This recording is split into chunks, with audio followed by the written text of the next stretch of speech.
ನಟ ದಿಲೀಪ್ ರಾಜ್ ಅವರನ್ನ ಕಳೆದುಕೊಂಡ ಕುಟುಂಬ ಅನಾಥವಾಗಿದೆ. ಕುಟುಂಬಕ್ಕೆ ಆಧಾರವಾಗಿದ್ದ ದಿಲೀಪ್ ರಾಜ್ ಅವರ ಅಕಾಲಿಕ ನಿಧನ ಪತ್ನಿಯನ್ನ ಮಾನಸಿಕವಾಗಿ, ದೈಹಿಕವಾಗಿ ಕುಗ್ಗಿಸಿದೆ. ಕೇವಲ 47ರ ವಯಸ್ಸಿನಲ್ಲಿ ಅವರ ಅಗಲಿಕೆ ಚಿತ್ರರಂಗಕ್ಕೆ, ಅಭಿಮಾನಿಗಳಿಗೆ ಆಘಾತ ತಂದಿತ್ತು. ನಿನ್ನೆ ಜೂನ್ 5ರಂದು ಕರ್ನಾಟಕ ಟೆಲಿವಿಷನ್ ಪ್ರೊಡ್ಯೂಸರ್ ವತಿಯಿಂದ ದಿಲೀಪ್ ರಾಜ್ ಅವರಿಗೆ ನುಡಿ ನಮನ ಸಲ್ಲಿಸಲಾಯಿತು. ಸಾಕಷ್ಟು ಕಲಾವಿದರು, ತಂತ್ರಜ್ಞರು ಈ ಕಾರ್ಯಕ್ರಮದಲ್ಲಿ ಭಾಗಿಯಾಗಿದ್ದರು. ಈ ವೇಳೆ ಪತ್ನಿ ಶ್ರೀವಿದ್ಯಾ ಮಾತನಾಡಿ, ಪತಿಯನ್ನ ನೆನಪಿಸಿಕೊಂಡು ಕಣ್ಣೀರಿಟ್ಟಿದ್ದಾರೆ. ಅವನನ್ನು ಬಿಟ್ಟು ಇರೋಕೆ ನನಗೆ ಗೊತ್ತಿಲ್ಲ. ಇಡೀ ದಿನ ಹೇಗೆ ಕಳೆಯಬೇಕು ಎಂದು ಒಟ್ಟಿಗೆ ಕೂತು ಪ್ಲಾನ್ ಮಾಡ್ತಿದ್ವಿ.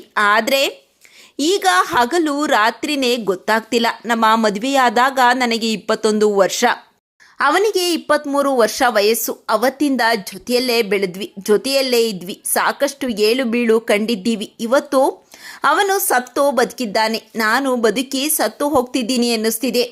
ಅವನಿಗೆ ಯಾವುದೇ ಹೀಗೋ ಇರಲಿಲ್ಲ. ಎಲ್ಲದಕ್ಕೂ ನನ್ನನ್ನು ಮುಂದೆ ಬಿಟ್ಟು ಈ ಹಂತಕ್ಕೆ ತಂದಿದ್ದ.